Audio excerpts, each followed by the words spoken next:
Good morning. Gorgeous Tuesday morning in Canada. So thank you for joining us. For all of you who are here to learn Tanya, today's a special day because we are preparing for what is a tremendous Chag, a tremendous holiday for Jews around the world. It's the Yom Tov of Yud Shvat, the 10th of Shvat. Why is that a special day? Because it's on this day that the Rebbe became our Rebbe. The previous year, his father-in-law, the Frierdiker Rebbe, passed away, and then the following year, on Yud Shvat, the Rebbe accepted the mantle of being the Rebbe, and from then on, we, the Jewish world, has been blessed. And so in honor of Yud Shvat, I'm going to do a little bit of a different kind of class. I'm going to do something which is called Igris of the Rebbe. We are going to explore letters that the Rebbe wrote to certain individuals, and we are going to learn from them some very, very crucial and important paradigm shifts that we can include in our life on a daily basis. But of course, we always start with tzedakah. So let me find my coin. There we go. Grab a pushka. Gedol tzedakah shemekareves es hageulah. We put the charity right in before we start our prayers, and we will be saying Tehillim now for a few people who need a refuah shalema. And of course, as usual, please put down anyone that you know that needs a refuah shalema or even a bracha in general, and we will have today's class in their merit. Chaim Shnezaman Yehuda ben Hindi Yocheved, Chana bas Rivka, Nehemiah ben Esther, Yaakov Moshe ben Necha, and Yehudis bas Sarah. They should all see miracles in their eyes, speedy recovery. And we davened last week for Nehemiah ben Esther. Baruch Hashem, we're hearing good Besurot Tovot. Yesterday, my dear friend Chana bat Rivka went through a very, very delicate and challenging open heart surgery. We had Tehillim say it around the clock, and Baruch Hashem, her husband, gave us good news that she came out of the surgery very well and doing good. So we all have to continue up the davening. Grab a Tehillim if you have one, otherwise just repeat after me. And again, if you see anyone that you know that needs a bracha for refuah shalema, please put that inside our comments. Okay. Lamanatseach Mizmor LeDavid. Yancha Adonai biyom tzara yisagefcha Shem Elohei Yaakov. Yishlach Ezracha mikodesh umitzion yisadeka. Yiskor kol mechasecha v'aloscha yidash nesela. Yiten lechacha avecha v'chol atzascha yimale. Nirana b'shuasecha uv'Shem Eloheinu nidgol. Yimale Adonai kol mashalasecha. Ata yadati ki Hoshia Adonai mishicho yaneu mishmei kocha begvruos yesha yamino. Ela varecha ve'ela vasusim anachnu b'shem Adonai Eloheinu naskir. Hema kara v'nafalo v'anachnu kamnu v'nisodad. Adonai Hoshia Hamelech yanenu v'yom karenu Malka bas Yocheved should have a speedy and full recovery and quicker than the doctors expected. Okay, so we are going to get right onto it. As I mentioned on the cover of our class today, we are going to be addressing a topic. Good morning, Evelyn. Good morning, Mala. Good morning, Dorit. Actually, before I start the class, would you all like to put down just one word in the comments, how you woke up this morning, and just with the fact that COVID is still here, Canadians aren't expecting to see much till April. Tell me what you're feeling, okay? And this is maybe a tricky question. How are you feeling this morning? You can either give me a thumbs up, or you can put down in one word how you're feeling. Good morning, Bettina. Good morning. And how are you feeling today? Because that will take us into the class that we will have today based on the practical wisdom of the Rebbe's Igris Kodesh. Good morning, Arlene. Okay, Mila has a migraine. Evelyn saying anxious. Let's see what other feelings that we're having. Fed up. Francesca says, transition on the way, but quite calm. Okay, good. Debbie says, thinking how to be keep positive and smile around her kids. Kim says, grateful. Okay. Hannah says, good morning. I guess, Hannah, that's a good thing. Okay. Hannah, we're asking for you to put down one word how you're feeling today.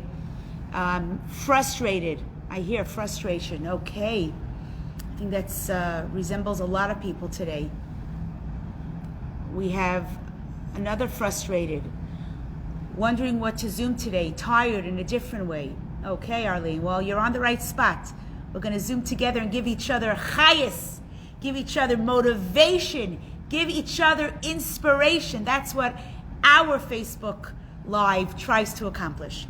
Okay, so I'm getting a feeling that, and tell me if I'm right, we are trying to feel good, we're trying to think positive, but the reality is that we're frustrated and we're stressed. Okay, Arlene watched a video of her baby granddaughter who was laughing and it made her very happy.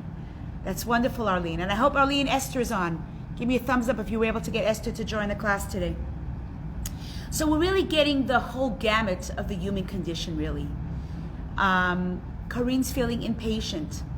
Yeah, I think that's a lot of us are feeling this way. And I think we're being realistic when we say that we're feeling impatient and we're frustrated. But having said that, the Rebbe is going to give us guidance today on how to take our feelings and our moods and what to do with it. Because it's 9:50 right now and we have a full day ahead of us. We're going to be interacting with a lot of other people. We have a lot of children who we're going to be greeting this morning. Could be either online or they're at home with us. They're on Zoom school. So a lot of what's going to be out in the universe is coming from us as the women, right? We know that Chachmas Nashim Bansa Besa, that it's the women's wisdom that builds the home. So we need to figure out how to reframe and take that and transport it to all the people that are relying on us. Oh, Arlene learned how to breathe last night to relax. Yes, last night's Zoom, we had a Zoom with Dr. Label Wolf. It was brilliant. He taught us how to take fear and anxiety and turn it into blessing. And hopefully I'll be able to bring some of what he taught into our class today. Thank you, Arlene, and thank you for joining last night. We had a huge crowd. It was beautiful. And I even was meditating. I'm usually not someone who can meditate, but he got me into that meditating groove, and I was really able to relax. Yes, you almost fell asleep. There's a lot of people who said that. Meditation does that. Okay, so to start off with the Rebbe's letters. So why am I doing the Rebbe's letters with you?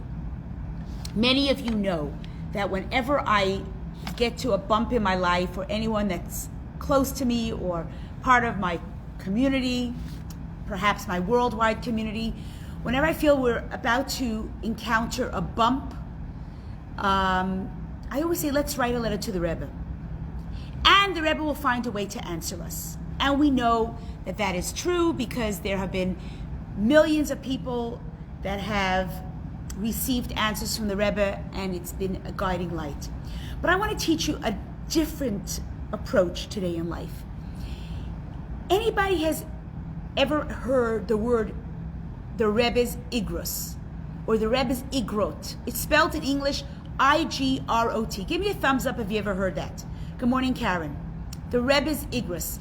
And it really translates as the Rebbe's letters. Has anybody ever heard of that? There are 32 volumes of what is called the Rebbe's Igrot, the Rebbe's letters. Okay, I see some thumbs up, so I assume some of you have heard of this. If you haven't, it's worth Googling after the class. That's right, Javid. This is the Rebbe's letters. And what is so profound of the Rebbe's letters and why it's important for you and me to know about this is because we as human beings will have dilemmas all the time. Questions, doubts, just curiosity. You know, I have a challenge with my child. What do I do? And so many people will pick up the phone and call a therapist. Many people will call a mentor. And that's the perfect way to deal with things. But there are many Hasidim, and including myself, of course, and some of you as well, that will open up the Igros, the Rebbe's letters, and just peruse through them on a regular basis so that you can begin to understand, how does the Rebbe view my problem? How does the Rebbe view life? How does the Rebbe see challenges through his eyes?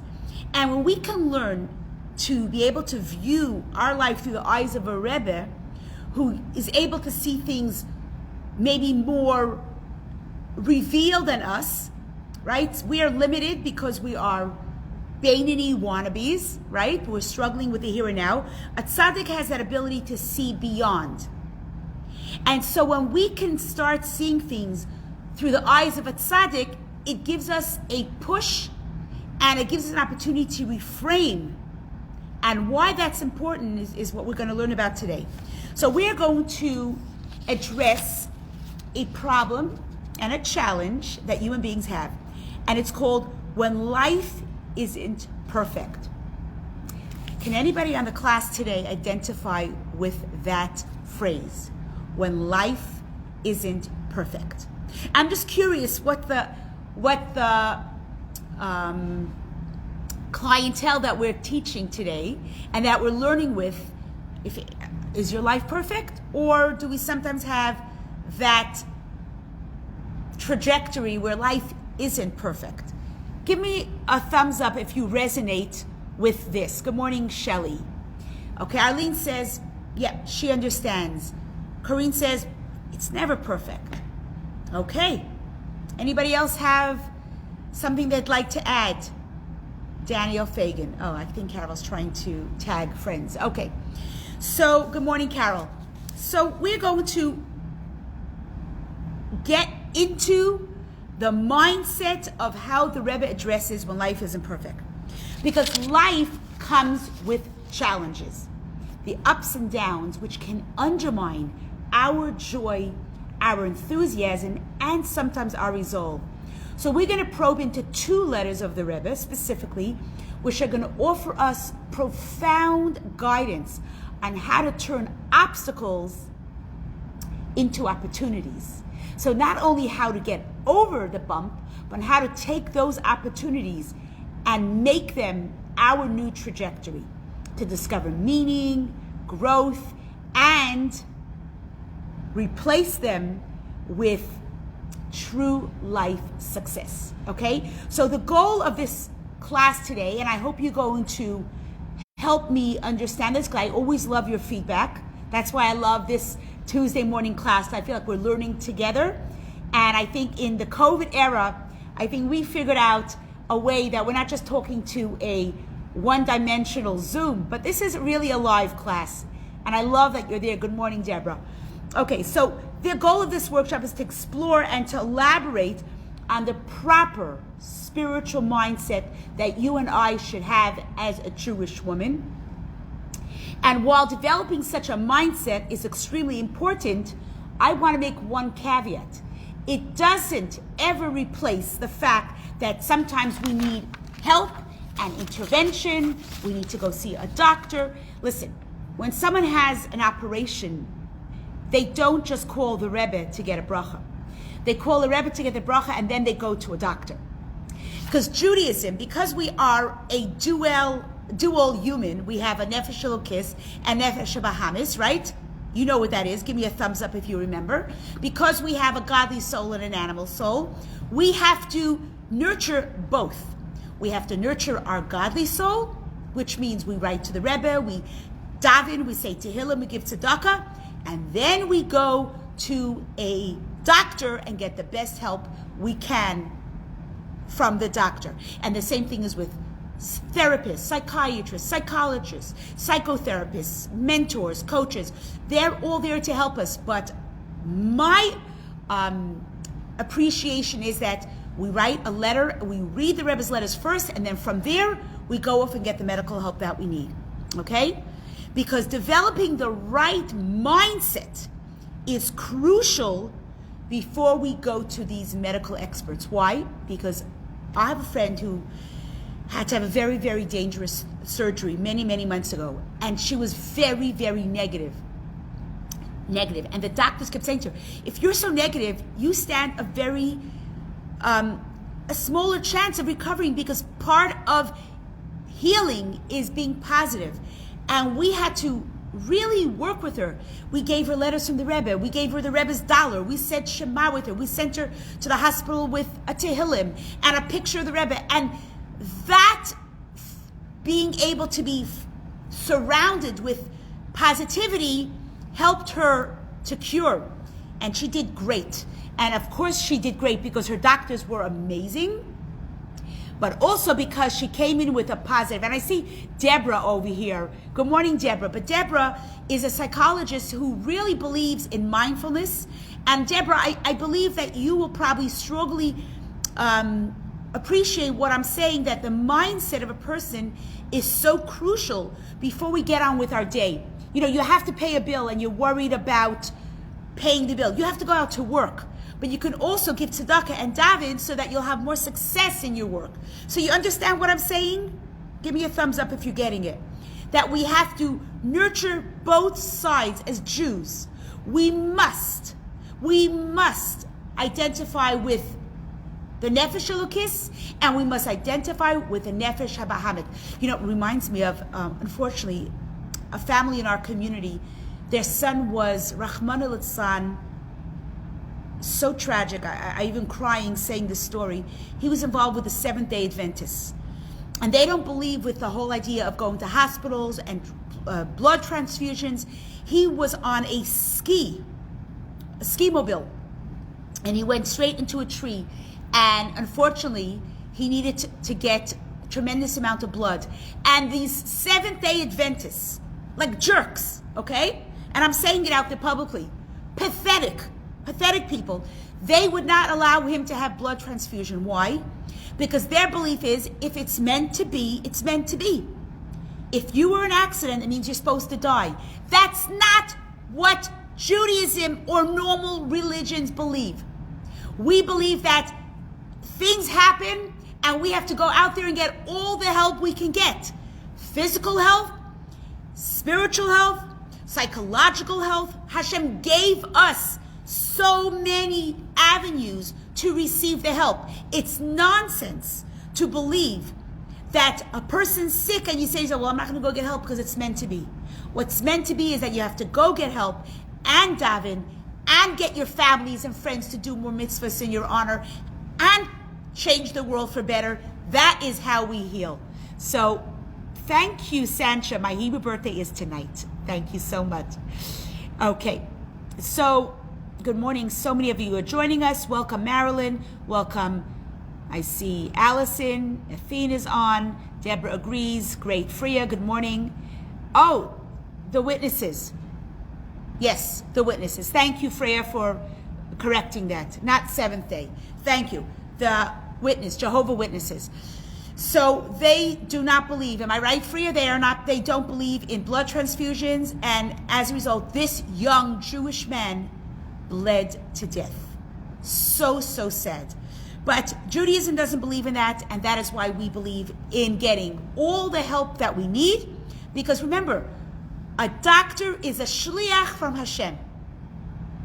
A doctor is a messenger from God. And that is why a doctor also should make a prayer before he goes into work. He should say to Hashem, give me the strength I need to heal. Because a doctor is a messenger. Okay, so today we're going to uncover 2 letters. And what I'm going to do is I am going to read one of the letters because I feel it's important for you to understand. Now, the Rebbe's letters were written in Hebrew, but there are translations out there. If you go onto Chabad.org and you look for the Rebbe's letters, you'll be able to peruse through a tremendous library of letters that are addressed to every single topic. And that will help you. Thank you, Hannah. Your good friend is a Seventh-day Adventist, which is similar to Judaism. Well, I don't know if it's similar to Judaism, but it maybe takes some pieces of Judaism. Okay, so here is the text from the Rebbe's letters, and it starts like this. So the Rebbe was addressing it to someone that had written a problem to them, and this is how the Rebbe responded. In general, our sages listed life among the matters which Hashem imposes upon us regardless of our desire. In other words, life is not meant to be a series of pleasures and not even an experience of tranquility or minimal stress. Wow. You heard that. There are people that are born that actually feel that life is all about cruises, beaches, partying. The Rebbe is saying no. Hashem imposes life upon us because we have things to accomplish. And it's not about a vacation every day. It's not meant to be a series of pleasures. Rather, the Rebbe continues, from time to time a person needs to remind oneself that his life wasn't given to him as a result of his choosing, and that everything Hashem does is for the good. It is self-evident that the way a person perceives his life experiences depends to a large extent on the attitude with which he reacts to them. The best example is the Rambam, Maimonides, who from a material perspective live a life of hardship, struggle, suffering, and tragedy, Rahman al-Islam, but nevertheless had a positive and optimistic outlook in life, as demonstrated in his Moreh Nevuchim, which is a monumental work that he did. From, I think I mentioned last week, there is a series called from Moreh Nevuchim. It's teachings of how to see life in a positive approach, and we can discuss that in other classes. And this is all based on the Rambam's life. Contrarily, many individuals seem successful from the outside, but only rarely experience true satisfaction. By nature, a person's midos, that means a person's character, contains both attitudes. And Chassidus, which has focused on the importance of joy since the times of the Baal Shem Tov, teaches us the correct approach. Even when doing tshuva, for asking forgiveness from sins which one committed, one could nevertheless be simultaneously joyful, as explained in Tanya. And all you Tanya students out there, we've discussed this so much about how we could be in joy and how to have joy even when we've done something wrong or even when we're going through struggles. So I want to just focus on the third paragraph where the Rebbe says a person's life experience depends to a large extent on the attitude.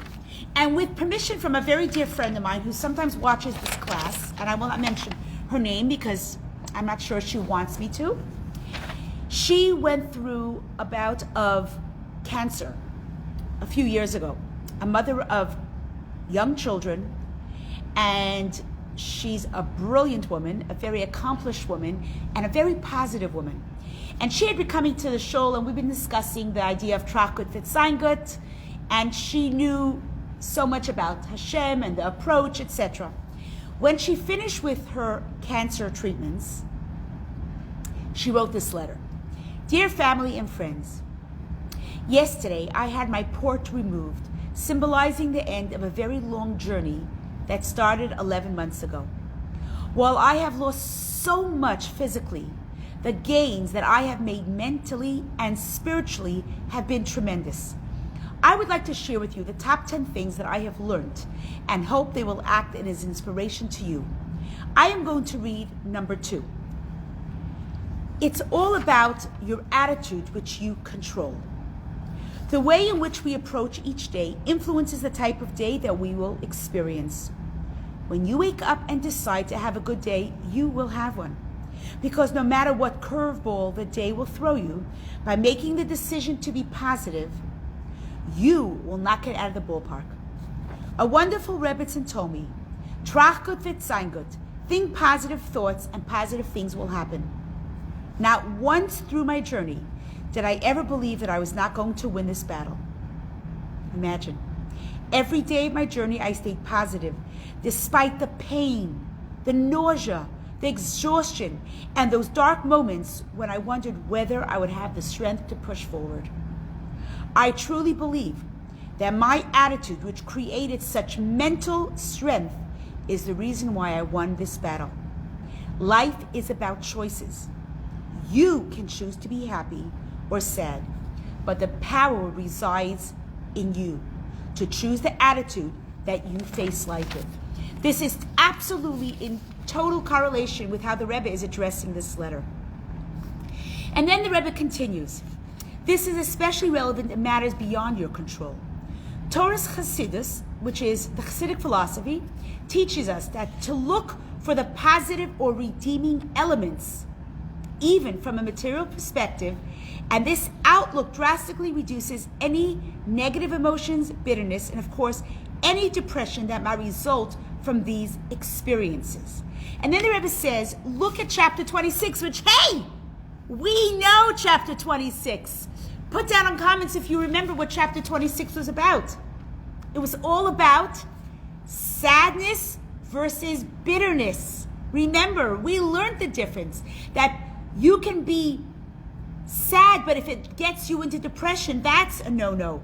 But if sadness is an impetus for joy, an impetus for getting help, an impetus for reaching out to others, then not good things could be an opportunity for growth, like my friend wrote in this letter. See Perek 26, we are promised in the writings of our sages that Hashem too will give him goodness and shine his face towards him with a revealed love. Now this is the key. This is so important. When we suffer with a challenge or a sickness or an illness, but we have an outlook of positivity, look what it says here. This is brilliant. It says, Hashem will give him goodness, even though his life was concealed in a rebuke with expression of divine severity, which is gevura.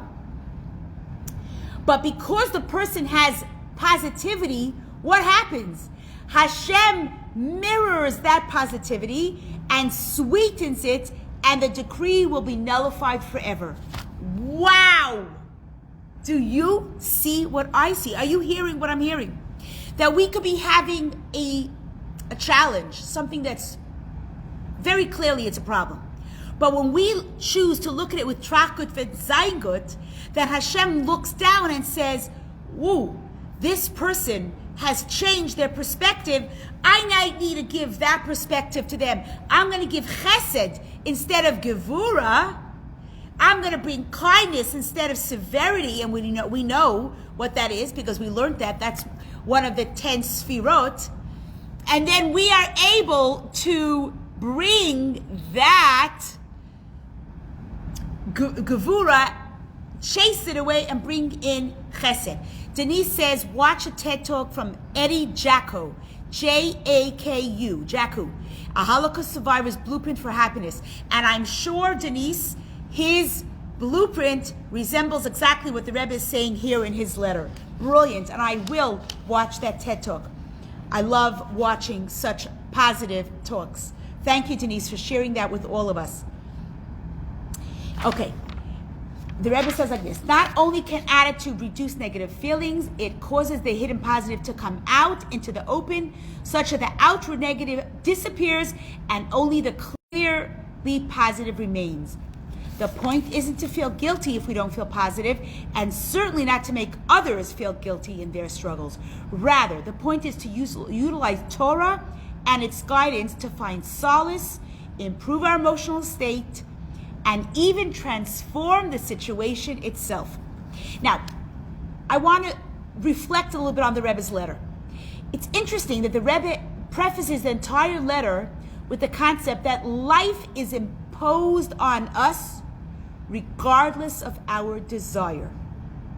Seemingly, the points that follow that we can and must choose a positive attitude can be understood without this preface. And in fact, we find other letters where these ideas are mentioned. So the Rebbe has volumes, in fact, I don't want this to become a book club, but there's a great book that I want to push you all to pick up. It's called Positivity Biased. The author is Mendel Kalmanson. And if you go on Chabad.org, it's published by Ezra Press, but it is about 380 pages full of letters, interactions, and communication between the Rebbe and Jews and non-Jews from around the world who have sent him their struggle or their worry. And these stories are in here.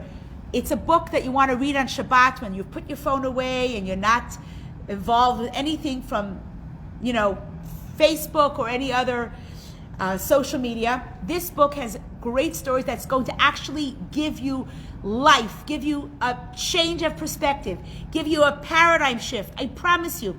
This is a phenomenal book, Positivity Bias by Mendel Kalmanson. Great read and worth the money. So this is a reflection of what Chassidus is all about, right? To be able to serve Hashem with joy. That we're not here in life, like the Rebbe said, just to have pleasures in life. We are here to serve Hashem. And the bumps and the hurdles that come through our life are meant for us to serve as a conduit to grow. Francesca, you don't understand the title.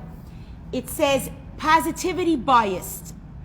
Well, let me just explain to you, the background for this book. Psychologists tell us that a human being is conditioned to be negativity biased. Yeah, that's the reality. You look at the studies, you look at the data, human beings are naturally negativity biased. If something is about to happen, they'll revert to the negative outcome. Many psychologists will say, and there was a big study that was put out there that said this is the best way to go about, because if you see things as negative, then if things turn out okay, you will be pleasantly surprised. The Rebbe and Judaism, still from the days of the Rambam, says absolutely wrong. If you come out with a negativity bias, what Kabbalah is telling us, you are bringing the forces of Gevura, of severity, to surround you. But if we want to bring positivity around us, if we want to bring the Midah, the source of chesed, kindness, around us, we have to bring out positivity. And when you bring out positivity, then you are bringing that into your life. I'm going to share a story. It's actually here in the book. I don't know which page, but it's a story about a young man in 1957 who's from Israel but was studying in New York. And I might have said the story, but it fits right into the topic today. He got a telegram from his mother that his father had a severe heart attack. As soon as he gets this letter, right away, negativity biased. And what you and I would say is, clearly, that's the human being way, is to say, oh my gosh, this is terrible, my father probably died.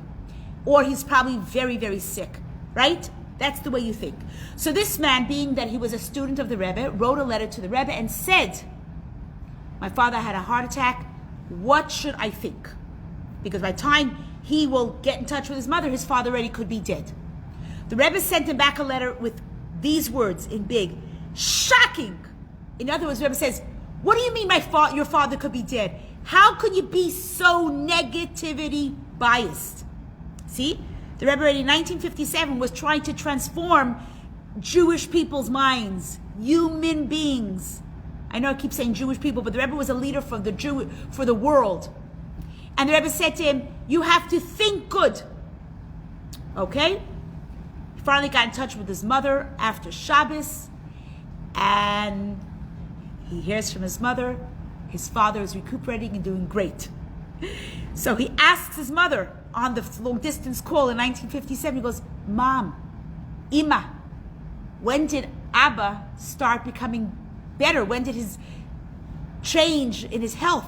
She goes, Thursday night. So man quickly runs to 770 and he wants to inform the Rebbe of the good news. And he says to the Rebbe, I want to let you know my father's doing better. So the Rebbe says, and when did your father start getting better? He said, Thursday night. He says to the young man, and when did you start thinking positive? When did you start trachting gut? And the man said, on Thursday night. What is so crucial about this story? That our thinking good will actually transform and change outcomes. We've said today Tehillim for a lot of people. These families are very, very, very positive. And I know they will do well. I know they will do well. We have Tehillims going on 24 hours. When we're putting out that positivity is going to come back. And then, of course, there are times when Hashem says, I'm sorry. But the answer is no. And at that point, we do see illnesses and deaths, because that is the way of the world. A related idea. Only when we remember that we live to serve Hashem and not for what is simply convenient or enjoyable, can we look at life's challenges as opportunities. In particular, challenges are opportunities to serve Hashem, our service being to look for and reveal Hashem. There was a young woman that I have become quite friendly with, and she had a very serious tumor. She recovered from the tumor, and a few days after, I'm not mentioning her name because I think she's watching the class, but she's an absolute inspiration to me, and she should know that. After this tumor, she decided that if Hashem allowed her to survive, it wasn't meaning that she has to just get on and continue with her life as it was. And she changed her entire focus on life, and she started growing in her Judaism. You cannot imagine what this young mom has done and what she continues to do. She is a light unto the community where she lives, a light to her children, her husband, her children's schools, the children's school community, and me and my community. She is constantly growing, changing, doing more. She's a young woman in her 30s, but she is a tremendous proof that trach gut wird sein gut, and that when you have a challenge, you take that opportunity and you grow. I'm not going to call her name, but she knows who she is. She is an incredible, Elchana says, your Machatena says like that. We all know a lot of people, but I'm going to conclude with the story of Yitzchak Perlman and how he took what seemed to be a negative opportunity, challenge, but made it a learning moment for his entire audience. This story took place in Avery Fisher Hall in Manhattan a few years ago when Yitzchak Perlman went to do a concert. You know, he's one of the greatest world violinists, and he also was stricken with polio, so he walks slowly with a brace. And everyone knows that when you go watch Yitzchak Perlman, it takes him a while to get on the stage, and then he finally takes out his beautiful violin and starts to play a beautiful concert. And that night at Avery Fisher Hall, in front of thousands of people, he went on stage ready to play. But when he took out his violin and started the first note, unfortunately, the entire audience heard a loud crack. And what happened? One of his strings broke. And as a result, he was left with 3 strings, which is impossible to play a concert on, especially in front of Avery Fisher Hall audience.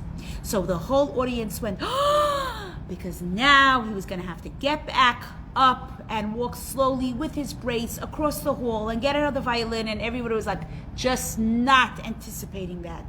But that's not what happened that night. Yitzchak Perlman played an entire concert with passion and power and purity, modulating, changing, recomposing the entire musical evening. And when he closed his eyes and when he played as if he had the most perfect violin in his life. When he finally finished the concert, the entire audience erupted with a tremendous standing ovation. And when they finished, he said these words, and I'm paraphrasing. Sometimes the artist's task is to find out how much music we can make with what we have left. I believe that when life isn't perfect, it's because Hashem wants to see what we are going to do next. Wishing you a week of Trachting Gut, Vetzain Gut. Tonight is my birthday. I want to give you all a bracha that you should have a year of Hatzlacha, Gezun, Nachas, no challenges, no worries, and the ultimate blessing. I'm begging Hashem, send us Mashiach so that we can usher in a time of peace, tranquility, gone with COVID, gone with strife, gone with anti-Semitism, gone with wars, gone with every challenge. Wishing you all a beautiful, beautiful week, and see you next Tuesday.